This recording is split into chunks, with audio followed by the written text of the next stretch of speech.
கர்த்தாவே, இந்த காலை வேளையிலே இயேசுவின் நாமத்தில் ஜெபிக்கிறோம். இந்த வார்த்தைக்காக நன்றி செலுத்துகிறோம். வசனத்தை அனுப்பி எங்களை குணமாக்கும் தேவன், இந்த வார்த்தையினால் எங்களுக்கு மகிமை வைத்திருக்கிறது, வல்லமை வைத்திருக்கிறது, கிருபை வைத்திருக்கிற தேவனும். அந்த கிருபையை நம்பி இருக்கிறோம், கிருபையின் மேல் நம்பிக்கை வைத்திருக்கிறோம். இந்த காலையில மத்தேயு 10:20 படி பேசுகிறவர் நீங்கள் அல்ல, உங்களுக்குள் இருக்கிற பரிசுத்த ஆவியானவர். பரிசுத்த ஆலயத்தில், பரிசுத்த நாளிலே, பரிசுத்த ஆராதனையிலே பரிசுத்த வார்த்தைகளை பரிசுத்த ஆவியானவர் பேசும்படியாக ஜெபிக்கிறோம். இயேசுவின் நாமத்தில் கேட்கிறோம் பிதாவே, ஆமென்.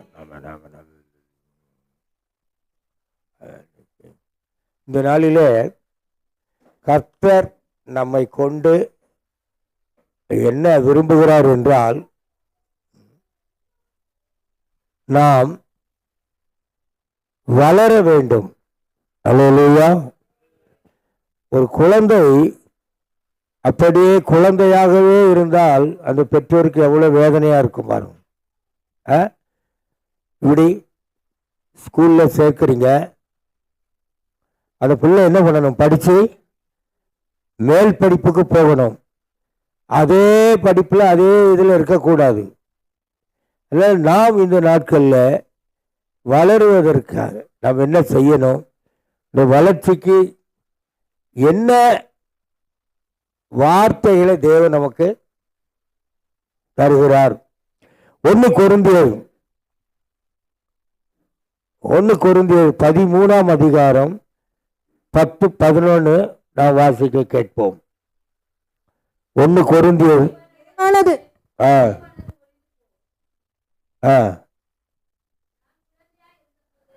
நான் குழந்தையா இருந்தபோது குழந்தையை போல பேசினேன்.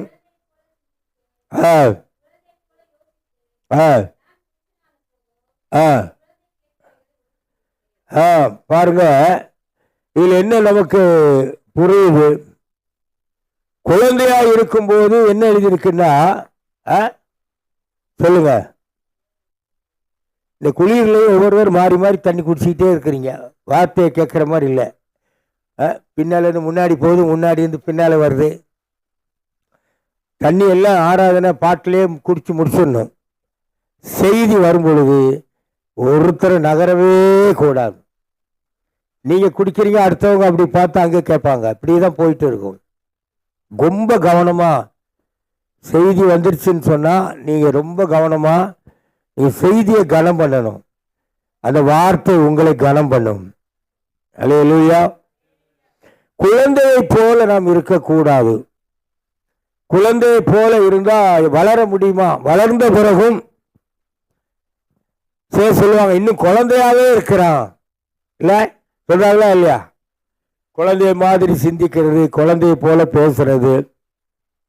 அப்புறம் வளர வேண்டும். அந்த வளர்ச்சி நமக்கு அறிவுபூர்வமாக, உலக பிரகாரமாக அது கிடைக்காது. கர்த்தருக்குள்ளே நாம் வளர வேண்டும். எப்படி சொல்றீங்க? கர்த்தருக்குள்ளே. இப்போ இஸ்ரவேல் ஜனங்கள் ரட்சிக்கப்பட்டிருந்தாங்க, ஆனா அறிவுபூர்வமான வளர்ச்சி அவங்கள்ட்ட இல்லை. ரோமருக்கு எழுதிய நிருபம் 10ஆம் அதிகாரத்தில் முதல் வசனம் என்ன இருக்கு பாசுங்க? ரோமர் 10ஆம் அதிகாரம் முதல் வசனம் 1, 2, 3 வரைக்கும் படிங்க. வேண்டும் என்பதே என் இருதயத்தின் விருப்பமும் நான் தேவனை நோக்கி செய்யும் விண்ணப்பமுமாய் இருக்கிறது. தேவனை பற்றி அவர்களுக்கு வைராக்கியம் உண்டென்று அவர்களை குறித்து சாட்சி சொல்லுகிறேன். ஆகிலும் அது அறிவுக்கேற்ற வைராக்கியம் அல்ல. எப்படி என்றால், அவர்கள் தேவ நீதியை அறியாமல் தங்கள் சுய நீதியை நிலைநிறுத்த தேடுகிறபடியால் தேவ நீதிக்கு கீழ்ப்படியாது இருக்கிறார்கள். பாருங்க, அவர்கள் ரட்சிக்கப்பட வேண்டும் என்பதே தேவனுடைய விருப்பம். அது அறிவுபூர்வமான தேவனை அறிகிற அறிவு என்று பார்க்கிறோம். அது ஒரு கலெக்டரோ கவர்னரோ இல்லை இந்த நாட்டில் இருக்கிற பிரைம் மினிஸ்டரோ சீஃப் மினிஸ்டரோ எந்த பிஎம்ஓ சிஎம்ஓ எத்தனை கலெக்டரோ கவர்னரோ இந்த அறிவு இல்லை. மேலான படிப்பு, மேலான ஞானம், உலக அறிவு, அதை வச்சுதான் இன்றைக்கு மனிதர் வாழ்கிறான். ஆனால் பரிசுத்த வேதம் என்ன சொல்லுகிறது? எந்த அறிவு வேணும்? அதே 1 கொரிந்தியர்ல 8ஆம் அதிகாரம் 7 என்ன எழுதப்பட்டிருக்கிறது வாசிங்க. 1 கொரிந்தியர் 8ஆம் அதிகாரத்துல 7வது வசனம். எல்லாரிடத்திலும் இந்த அறிவு எல்லாரிடத்திலும் இல்லை. சிலர் இன்றைய வரைக்கும் விக்கிரகத்தை ஒரு பொருள் என்று எண்ணி விக்கிரகத்துக்கு படைக்கப்பட்டதை பாருங்க. நல்ல படிப்பு படிச்சிருக்கிறான், பெரிய பெரிய கோடி செல்வங்களை வச்சு ஆசை ஐஸ்வர்யவானா இருக்கிறான். ஆனா ஒரு விக்கிரகத்துக்கு முன்னால போய் நின்று அது பேசுமா, சிரிக்குமா, அது நடக்குமா? அதால என்ன காரியம்? நமக்கு ஒன்றும் இல்லை. பாருங்க எவ்வளவு பெரிய ஒரு மனிதரா இருக்கிறான். ஒரு ஜனாதிபதி, ஒரு நாட்டினுடைய பிரதம மந்திரி. பாத்தீங்களா? கடந்த நாளில் நம்ம எல்லாம் பார்க்கிறோம் நியூஸ்ல எப்படி இருக்கு. கர்த்தரை அறிகிற அறிவு ஒரு மேன்மையான அறிவு. அல்லையில சொல்ல மாட்டீங்களா? விளங்குதான். கர்த்தரை அறிகிற அறிவு ஒரு மேலான ஒரு அறிவு. ஆகிலும் இந்த அறிவு எல்லோருக்கும் என்ன அறிவு? மிருகங்களுக்கு எத்தனை அறிவு? மனிதர்களுக்கு எத்தனை அறிவு? ஆனா நமக்கு 7 அறிவு. என்ன? 7வது அறிவு தான் கர்த்தரை அறிகிற அறிவு. கரங்களை தட்டி அந்த 7வது அறிவுக்காக கர்த்தரை ஸ்தோத்திரிப்போமா? அது எந்த விஞ்ஞானியும் கண்டுபிடிக்க முடியாது. 6 அறிவுன்னு சொல்லிட்டு போயிடுவாங்க. ஆனா ஒரு கர்த்தருடைய பிள்ளை நல்ல வசனத்தை ஆராய்ந்து, வசனத்தை தியானித்து, வசனத்தின்படி பார்த்தால் ஆயினும் இந்த அறிவு எல்லோருக்கும் இல்லை. அப்ப இந்த அறிவை பெற்ற நாம், அவர் அறிந்த நாம், அவர் அறிவிக்கிற நாம், ஒரு காலத்தில் ஒரு நாளில் இருளில் இருந்தோம். இருள், அந்த இருளில் இருந்து நம்மை வெளிச்சத்தின் பிள்ளைகளாக, இருளில் இருந்து நம்மை விடுதலையாக்கி, 2 கொரிந்தியர்ல 4ஆம் அதிகாரம் 6வது வசனம் என்ன சொல்லுகிறது? 2 கொரிந்தியர் 4:6 இருளில் இருந்து வெளிச்சத்தை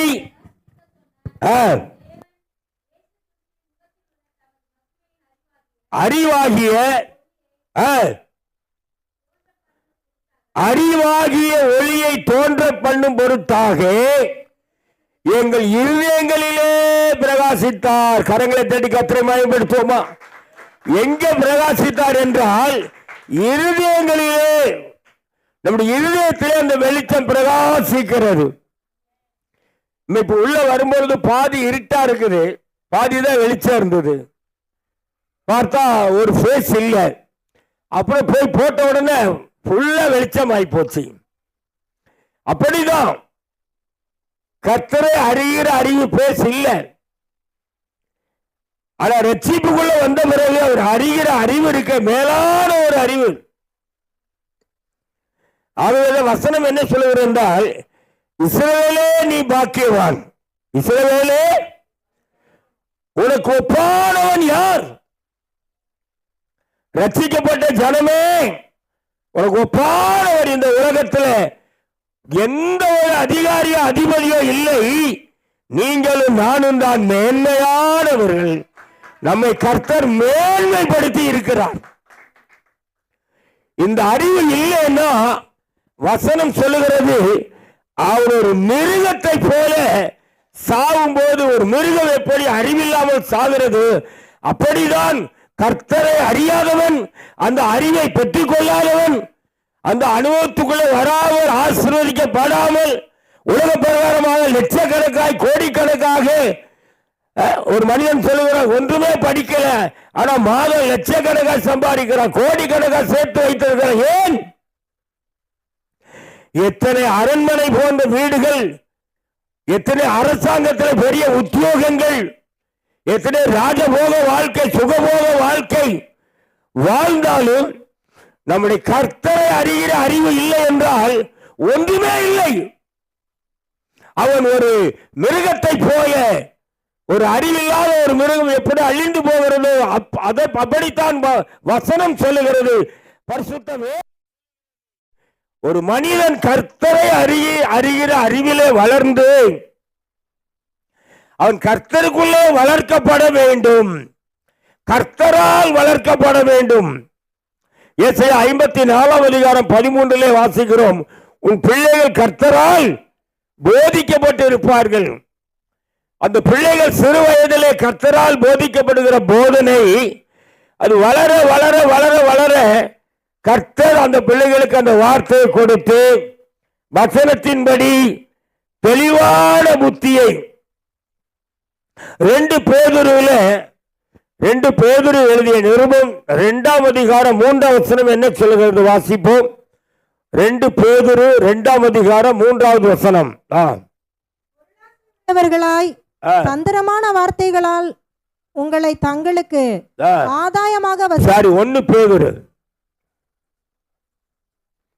2ஆம் அதிகாரம் 3வது வசனம். வளரும்படி புதிதாய் பிறந்த குழந்தைகளைப் போல நீங்கள் வளரும்படி புதிதாய் பிறந்த குழந்தைகளைப் போல திருவசனமாகிய களங்கமில்லாத ஞானப்பாலின் மேல் வாஞ்சையாயிருங்கள். வாஞ்சையாயிருங்கள்னா என்ன? விருப்பம்.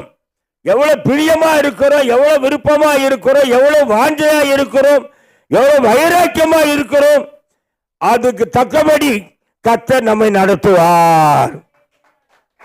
நான் உனக்கு போதித்து நீ நடக்க வேண்டிய வழியை உனக்கு உண்மையில் என் கண்ணை வைத்து உனக்கு நான் ஆலோசனை.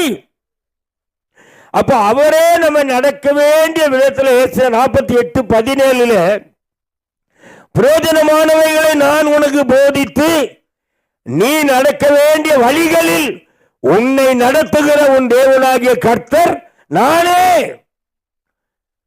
ஒரு தாயோ தகப்பனோ ஒரு பிள்ளையை வீட்டில் இருக்கிற வரைதான் கண்டித்து உணர்த்தி அது வளர்த்தி நடத்த முடியும்.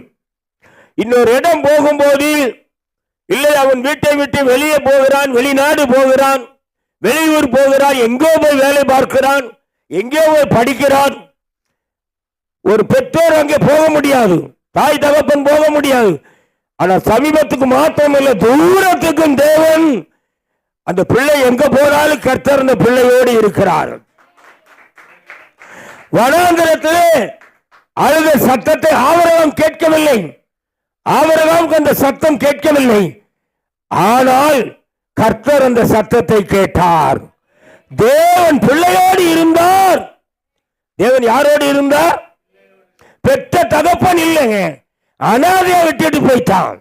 நான் அடிக்கடி சொல்லுவேன், ஆபிரகாம் கொடுத்த தண்ணீர் ஒரு துருத்தி தான். அது 1 வாரமோ 1 மாதமோ 1 வருஷம் கூட வரலாம். அதற்கப்புறம் அவன் நிலை என்ன? அந்த பிள்ளை எப்படி வளரும்? அதற்கு வளர்த்தி என்ன? ஆனால் வனாந்திரத்தில் வளர்ந்து வில் வித்தையில் என்ன ஆனான்? வல்லவன் ஆனான்னு வேதம் சொல்லுகிறது. யார் அவனுக்கு அங்க வாத்தியார்? அவனுக்கு யார் படிப்பித்தது? வில் வித்தையை யார் கற்றுக் கொடுத்தது?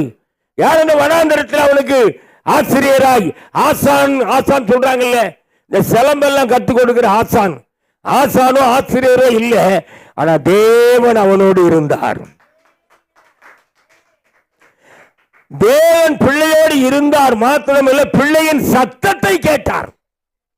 ஆபிரகாம் எங்கேயோ விட்டுட்டு எங்கேயோ போயிட்டான். அப்புறம் அந்த வனாந்தர பக்கம் எட்டியே பார்க்கல. அந்த இடத்துல ஆபிரகாம் பண்ணினது ஒரு மகாபெரிய மிஸ்டேக். அது நீங்க சிந்திச்சு பாருங்க. வாக்கு தத்தத்தின்படி பிறந்தவன் இல்லை, கர்த்தர் சித்தப்படி பிறந்தவன் இல்லை, கர்த்தருடைய வார்த்தையின்படி பிறந்தவன் இல்லை. ஆனால் ஆபிரகாம் ஒரு நாளாவது மனைவியாக்கி ஒரு பிள்ளையை பெற்று அவன் என்ன பண்ணியிருக்க வேண்டும்? விட்டுட்டு போனாலும் அவள் என்ன குறை, என்ன என்ன ஆனால் என்ன, அவளுடைய நிலை என்ன பார்த்திருக்கணுமா இல்லையா? சொல்லுங்க. யார் அவளை விட முடியுமா? எங்கேயாவது காட்டுல விட்டுட்டு போக முடியுமா? விட்டுட்டு போயிட்டானே. ஆனால் ஆபிரகாம் விட்டாலும் ஆபிரகாமின் தேவன் விடல. அல்லேலூயா. அவர் ஒரு பெரிய துறவை காண்பித்து அதை நீரூற்றாகி கர்த்தர் என்ன பண்ணார்? தண்ணீரை சுரக்க வைத்து அவன் தாகத்தை தீர்த்தாராம். அப்ப நான் ஒன்று சொல்லுகிறேன், கர்த்தருக்குள்ளே வளருவதற்கு நமக்கு படிப்பு அவசியம் இல்லை. நீங்க ஒரு பெரிய யூனிவர்சிட்டியில போய் படித்துதான் வளரணும் அப்படிங்கறதெல்லாம், அப்படி படிச்சவெல்லாம் வளர முடியாது. இதுக்கு யூனிவர்சிட்டியோ காலேஜோ தேவையில்லை. கர்த்தரை அறிகிற அறிவு எங்க இருக்குன்னா பரிசுத்த வேதத்தில் இருக்கிறது. இந்த பரிசுத்த வேதத்தை நீங்கள் வாசித்தால், பேதுரு என்ன எழுதுகிறார் வாசிங்க. அதே 1 பேதுரு 5:8, அதே 1 பேதுரு 5:8 என்ன சொல்லுகிறார் பாருங்க சீக்கிரம். அந்த வேதத்தை வாசிக்க வாசிக்க, அதை யோசித்து அதன்படி நடக்க, நல்லா கவனிக்கிறீங்களா? அப்படி ஒரு நிமிஷம். வேதத்தை என்ன பண்ணணும்? முதல்ல நேசிக்கணும், அப்புறம் வாசிக்கணும், அப்புறம் யோசிக்கணும். அப்படி நேசித்து வாசித்து யோசித்து நடக்க நடக்க நம்ம புத்தி என்ன ஆயிரும்? தெளிவுள்ள புத்தியாக. ஒரு கெட்ட நீரோடு நல்ல நீரை சேர்த்தால், அந்த நல்ல நீரை, அந்த நல்ல தண்ணீரை ஊட்ட ஊட்ட கெட்ட தண்ணீர் என்ன ஆயிரும்? மறைஞ்சே போயிரும். அப்போ இந்த பரிசுத்த வேதம் என்ற அந்த நம்முடைய கர்த்தருடைய வார்த்தையை நீங்கள் படிக்க படிக்க படிக்க நமக்குள்ள இருக்கிற கெட்ட சுவாபங்கள், கெட்ட எண்ணங்கள், கெட்ட நினைவுகள், கெட்ட சிந்தைகள், கெட்ட வார்த்தைகள், நான் சொல்றது உண்மையா பொய்யா, எல்லாம் மாறி ஒரு தெளிவான புத்தி வந்துடும். என்ன புத்தி வரும்? பிள்ளைகளை பார்த்து என்ன சொல்றாங்க? ஒரு தெளிவு இல்லாம இருக்கானே, எரும மாடு மாதிரி வளர்ந்துருக்கிறான், ஒரு தெளிவே இல்லை. யாராவது ஹாட் பேக்ல சாப்பாடு வச்சு பிரிட்ஜில் வைப்பாங்களா? கேட்டா சாப்பாடு ஹாட் பேக்ல வச்சேன். ஹாட் பேக் சூடா கூலா? ஹாட் பேக்ல வச்சா சூடாகுமா கூலாகுமா? அந்த சாப்பாடு கூலாயிருக்கணும், அது ஹாட் பேக்ல போன சூடாயிருவேன். அல்லேலூயா. கர்த்தர் உன்னை ஆசீர்வதிப்பார். தெளிவான புத்தி. அப்புறம் படிங்க. 2வது விழித்திருங்கள். ரொம்ப முக்கியமானது. எதற்கெல்லாமோ விழித்திருக்கிறோம். நேற்று பரிமளம் விழித்திருந்து விடிய விடிய ட்ரெயின்ல வந்து காலையில சேர்ந்திருக்குது. பரிமளத்தை பத்தி சொல்லணும்னு தான் நினைச்சா அதுக்குள்ள செய்தி வந்துருச்சு. நீங்க நான் சொல்ற பலிபீடத்தில் நின்று பரிமளத்துக்கு ரெட்டிப்பான ஆசீர்வாதம். ஏன்னா சொந்தக்காரங்க எல்லாம் இருந்து போன்னு சொல்லி ரொம்ப கட்டாயப்படுத்தினாலும் இல்ல, ஞாயிற்றுக்கிழமை ஆராதனைக்கு இதோட பெரிய கூட்டம், பெரிய ஆராதனையெல்லாம் இருக்கு ஆந்திராவில்.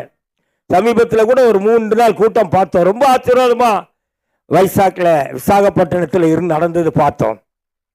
அதையெல்லாம் விட்டுட்டு மோசையை பற்றி பார்க்கிறோம்.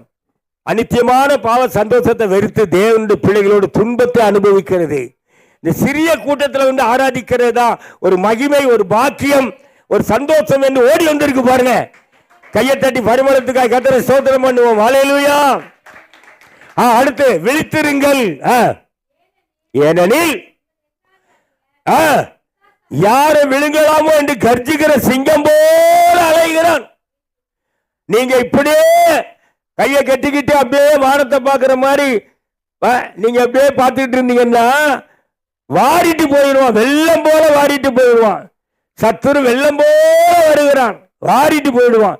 சுனாமி வந்து வாரிட்டு போயிடுச்சு இல்ல, யாரும் தப்பிக்க முடிஞ்சுதா சொல்லுங்களேன். அதுல வாக்கிங் போனவங்க நிறைய சேர்த்துட்டாங்க. இந்த வாக்கிங் போகாம வீட்டில் இருந்தா பொழைச்சிருப்பாங்க. காலையிலே வாக்கிங் மெரினா பீச்சில் போய் எல்லாரும் வாரிட்டு போயிடுச்சு. பிசாசு அப்படிதான் வாரிட்டு போயிடுவான். விழித்திருங்கள். தெளிந்த புத்தியோடு விழித்திருந்தால் நான் பிசாசை ஜெயிக்க முடியும். அந்த வல்லமை நமக்குள்ளே வைத்திருக்கிறார். அந்த மகிமையை நமக்குள்ளே வைத்திருக்கிறார். எத்தனை பேர் விழித்திருந்து இரவு ஜெபிக்கிற பழக்கம் இருக்கு? எத்தனை பேருக்கு நைட்ல நான் விழித்து ஜெபிக்கிறேன்னு சொல்றவங்க சொல்லுங்க பார்க்கலாம். சொல்லுங்க. எனக்கு நேற்று ஒரே கால் வலி, இன்றைக்கு வர முடியுமான்ற சந்தேகம் தான். எனக்கு ஒன்றுமே முடியல.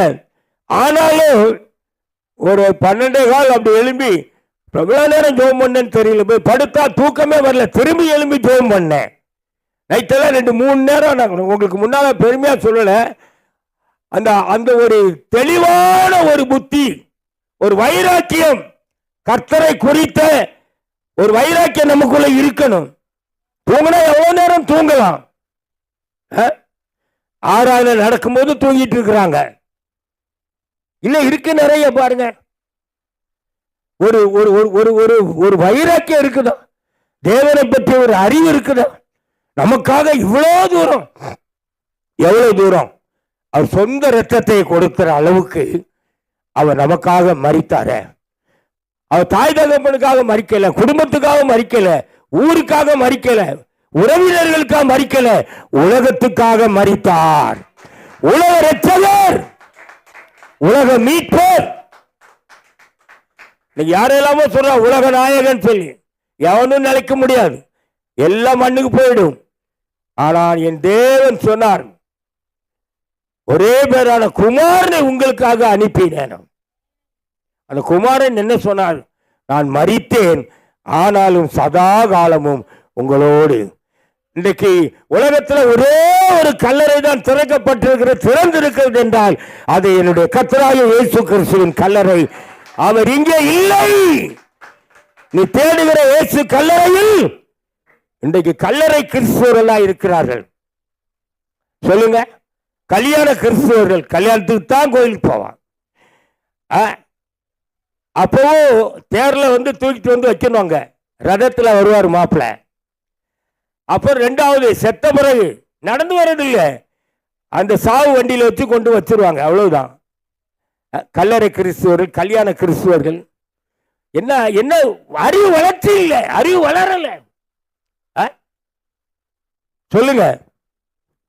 சினிமாக்காரன் பாடுறான், ஆளும் வளரணும், அதுதான்டா உலகம். அது சொல்றான் பாருங்களா, அவன் தான் தெரியல அவனுக்கு. எரும மாடு மாதிரி வளர்ந்துருக்கிற அறிவு இருக்கா பாரு. ஆள் தான் வளர்ந்துருக்கிற அறிவு இல்லை. சொல்றாங்களா இல்லையா? நான் சொல்லல, நீங்க சொல்லுங்க. பிள்ளைகளை சொல்லியிருப்பீங்களே, சொன்னீங்களா இல்லையா? ஆள் தான் வளர்ந்துருக்கிறான், அறிவு வளரலையே. ஆனா கர்த்தர் சொல்றாரு, ஆளும் வளரணும், அறிவும் வளரணும். அந்த அறிவு கர்த்தரை அறிகிற அறிவு. நீங்க ஒன்றும் இல்லை. நீங்க ஒருவேளை நீங்க நினைக்கலாம், நான் பைபிள் எனக்கு வாசிக்க தெரியாது. இந்த செய்தியை நான் தியானிக்கும் போது ஆவியானவர் எனக்குள்ள போட்ட ஒரு வார்த்தை என்ன தெரியுமா? நீங்க எழுத படிக்க தெரியாம இருக்கலாம், பரவாயில்லை. ஆனா உங்களுக்குள்ள இருக்கிற ஆவியானவர் உங்களை நடத்துவார். அவருக்கு தெலுங்கு தெரியும், ஹிந்தி தெரியும், தமிழ் தெரியும், மராட்டி, குஜராத்தி, பஞ்சாபி, எல்லா பாஷையும் பேச அவர். ஒண்ணு இல்லை பாருங்க. இப்ப என்னோட ரத்தம் மகளுக்கே பொருந்துமான்னு தெரியல, அவர் ரத்தம் எனக்கே பொருந்துமான்னு தெரியல. ஆனா இயேசு கிறிஸ்துவின் ரத்தம் இந்த உலகத்தில் உள்ள எல்லா மனிதர்களுக்கும் பொருந்துகிற ஒரே ரத்தம். என்ன கையை தட்ட மாட்டீங்க? அல்லேலூயா. அப்ப நீங்க சத்தியத்துக்கு கீழ்ப்படிந்தா போதும். சத்தியத்துக்கு கீழ்ப்படிந்தால் சத்தியமே உங்களை வழி நடத்தும். இயேசுவானவர் ஞானஸ்தானத்துக்கு கீழ்ப்படிந்தார்.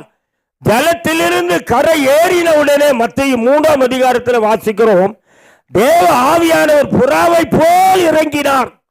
இவர் என்னுடைய நேச குமாரன், இவர் மேல் நான் பிரியமாய் இருக்கிறேன்.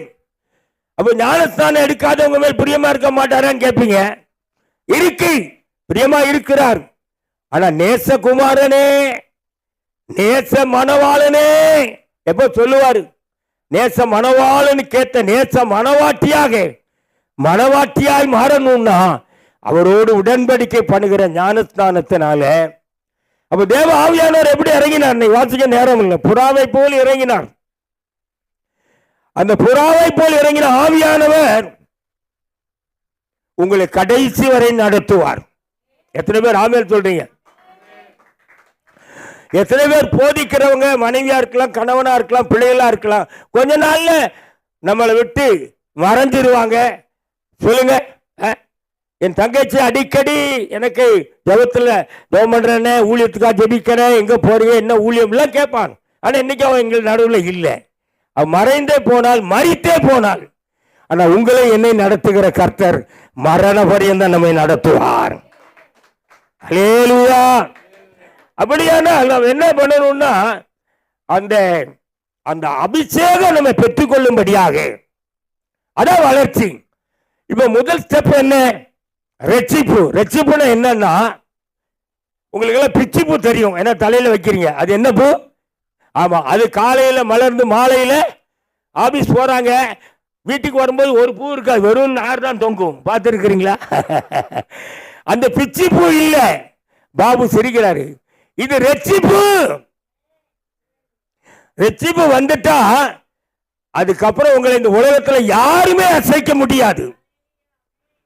அந்த ரட்சிப்பு உங்களை கர்த்தருக்குள்ளே, சத்தியத்துக்குள்ளே உங்களை நடத்துகிற ஒரு ரட்சிப்பாக, பாவத்திலிருந்து விடுதலையாகி, பாவத்தில் மனம் திரும்பி உண்மையாகவே இயேசுவை ஏற்றுக்கொண்டு, சும்மா மாய்மாலமா சில திருமணத்துக்காக மனம் திரும்புறான், கல்யாணத்துக்காக ஞானஸ்தானம் எடுக்கிறாங்க, அப்புறம் அந்த அந்த ஆலயத்து பக்கமே வர்றதில்லை, ஆளே பார்க்க முடியாது.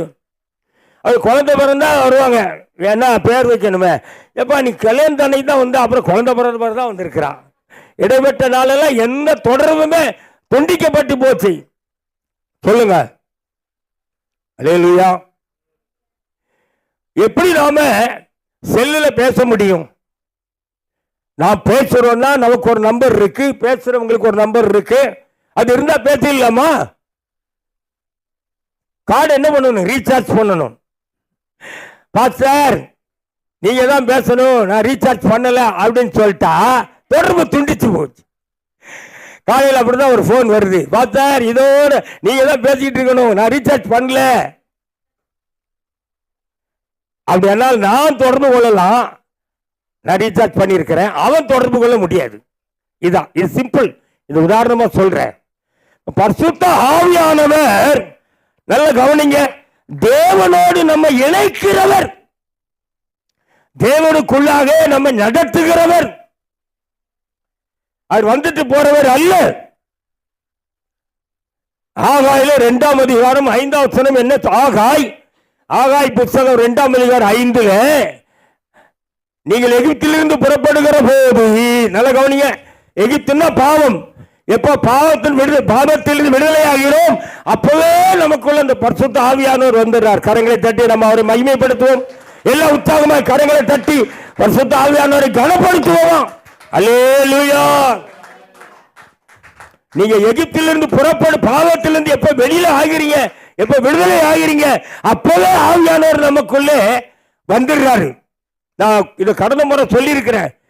2 ஆவி இருக்க முடியாது சொல்லுவேன்.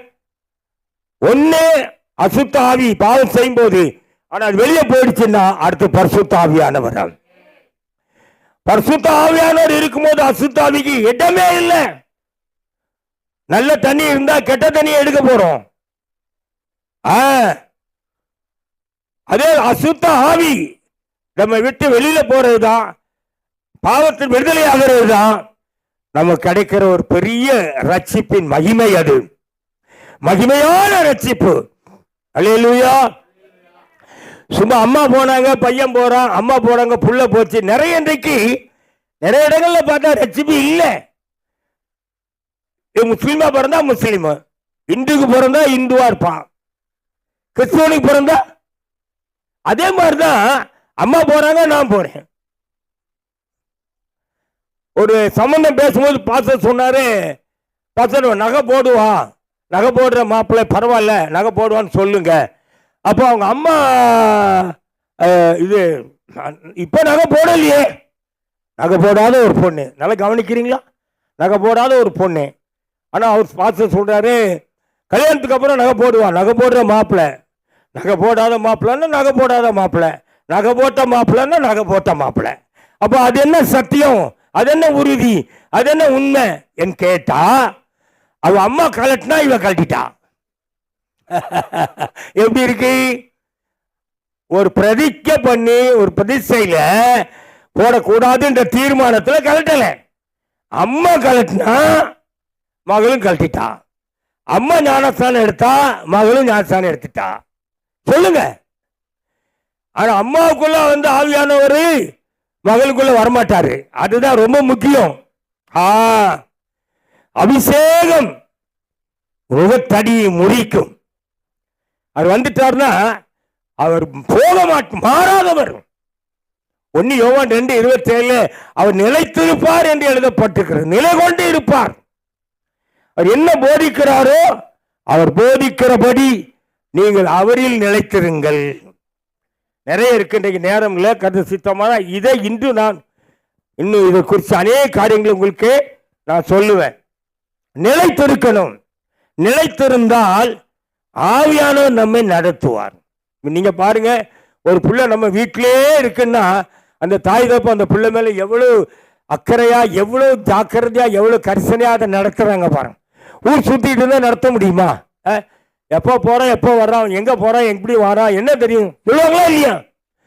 ஆவியானவர்கள் அடங்கி இருந்தால் அவர் சகல சத்தியத்துக்குள்ள உங்களை நடத்துவார். நீங்க எனக்கு பைபிள் படிக்க தெரியல, பரவாயில்ல. நான் கூட நினைச்சேன் பைபிளே இல்லாம வர்றாங்களே சர்ச்சில் பைபிள், இதே மாதிரி ஸ்கூல்ல போய் உட்கார முடியுமா? இப்போ கேட்டி ஸ்கூலுக்கு போறான், அவளுக்கு அந்த அந்த அந்த நோட்டு அந்த இதோ தெரியாது, ஆனா பேக்கு நிறைய கொடுத்து அனுப்புறாங்க. அந்த சுகம் வரும்போது அப்படியே வந்துடுது. காரணம் ஸ்கூலுடைய ரூல்ஸ் என்ன? இந்த புக்ஸ் எல்லாம் இருக்கணும். சபையோட ஒழுங்கு என்னன்னா பைபிள் கொண்டு வரணும். எனக்கு தெரியல அப்படின்னு நம்ம சும்மா வந்துட முடியாது. அந்த வாஞ்ச வைராக்கியம் உங்களுக்குள்ள இருந்தா ஆவியானவரே உங்களை போதிப்பார். சொல்லுங்களேன். ஒரு பழமொழி சொல்லுவாங்க, பானையில இருந்தா தான் அகப்பையில, பானையில இல்லைன்னா அகப்பையில எங்க வரும்? அப்போ அந்த வாஞ்ச உங்களுக்குள்ள இருந்தா அவர் அந்த சத்தியத்துக்குள்ள உங்களை நடத்துவார். பேதுரு கலெக்டரா கவர்னரா மீன் பிடித்தவன், மீன் பிடித்தவர் தான். அவர் தான் முதல் சீடனா தேவன் இயேசு தெரிந்து கொண்டார். கடைசி வரை கூடவே வச்சிருந்தார். மறுதளிச்சாரு, தூங்கினாரு, அவிசுவாசத்துல எல்லா நேரமும். அப்படி தூங்கினாலும் அவிசுவாசப்பட்டாலும் நல்ல கவனிங்க, மறுதளிச்சு ஓடினாலும் அந்த பேதுரு தான் கடைசி வரையில உயிர் தெரிந்தது அவர்கிட்ட சொல்லுங்க என்றார். பேதுருட்ட சொல்லுங்க. பாத்தீங்களா எவ்வளவு பெரிய ஒரு கிருபை.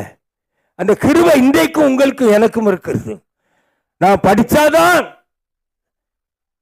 படிக்காத மேதைன்னு சொல்றாங்க, அவனே சொல்ற படிக்காத மேதை அப்படின்னு. நம்மளை மேதையாக்குவார், மேதைகளை ஞானியாக்குவார். அல்லேலூயா. பைபிள் கொண்டு வரணும். கொண்டு வந்தா நீங்க தமிழோ தெலுங்கோ இங்கிலீஷோ எந்த மொழி ஆனாலும் அதை எடுத்து நீங்க பார்க்கணும். பார்த்தா அதுல உங்களுக்கு ஆவியானவர் அந்த வார்த்தையை உங்களுக்கு சொல்லி தருவார். சொல்லுங்களேன். எனக்கு தெலுங்கு தெரியாது, ஆனா ஆவியானவருக்கு எல்லா மொழியும் தெரியும். அது எல்லா சத்தியத்திலையும் உங்களை அவர் நடத்துவார். மணியாட்சி நேரம் இல்லை, அதனால இதை தொடர்ந்து நான் உங்களுக்கு சொல்லுவேன். இன்னும் வரும் நாட்கள்ல பரிசுத்த ஆவியானவர் நமக்குள்ள இருக்கணும். பரிசுத்த ஆவியானவர் வரும் பொழுது வசனம் சொல்லுது பலன் அடைவீர்கள். அசுத்த ஆவி வரும் பொழுது இருக்கிற பலன் போயிடும். புரியுதா உங்களுக்கு? எப்படி சொல்றீங்க? நல்ல ஒரு ஆட்டம் ஆடிட்டு பொத்துரு போய் விழும் பாருங்க, வெறும் மூச்சு தான் இருக்கும், ஆள் இருக்கேன், தண்ணியை தெளிச்சு தான் தூக்குவாங்க. ஆனா நம்ம ஆவியானவர் வரும் பொழுது அவரே தூக்கிடுவார். அல்லேலூயா, ஆமென். விழுந்தவனை தூக்குறது தான். பிசாசுக்கு என்ன வேலைன்னா நிக்கிறவனை விழ வச்சிருவான். ஆனா பரிசுத்த ஆவியானவர் விழுந்தவனை தூக்குறார். நான் விழும்படி நீ என்னை தள்ளினாய், கர்த்தர் எனக்கு உதவி செய்தார். சங்கீதம் 37:24. அவன் விழுந்தாலும் தள்ளுண்டு போவதில்லை, கர்த்தர் தம்முடைய கையினால் அவனை தாங்குவார். அப்படியானால் இந்த காலை வேளையிலே 3 முக்கியமான காரியங்கள்: ரட்சிப்பு, ஞான ஸ்நானம், அபிஷேகம். இது ஒரு உதாரணமா சொல்லி முடிக்கிறேன். ஒரு வீடு கட்டும்போது என்ன போடுறாங்க முதல்ல? அதுக்கு என்ன சொல்றது? அஸ்திவாரம். அஸ்திவாரம் இல்லாம வீடு கட்ட முடியுமா? ஒரு சபையை இடிக்கணும் கட்டணும்னு பார்த்து சொல்றாரு, அஸ்திவாரம் சரியில்லையா, ரொம்ப வருஷம் ஆகி போச்சு, திரும்ப அஸ்திவாரத்துல இருந்து போட்டுதான் பில்டிங்கை கொண்டு வர முடியும்ன்றாரு. ஆனா உங்க அஸ்திவாரம் ரட்சிப்பு ஞானஸ்தான அபிஷேக அஸ்திவாரம் சரியா இருந்தால் ஒரு இசைவனைப்பான நகரமாய் உங்களை தேவன் கட்டி எழுப்புவார். பாபிலோனாய் விழுந்து போற ஒரு கூடாரமாய் இருந்தாலும் பரலோகத்துக்கு வேண்டிய பரலோகத்தின் கூடாரமாய் குடும்பமாய் கர்த்தர் நம்மை மாற்றுவார். அல்லேலூயா.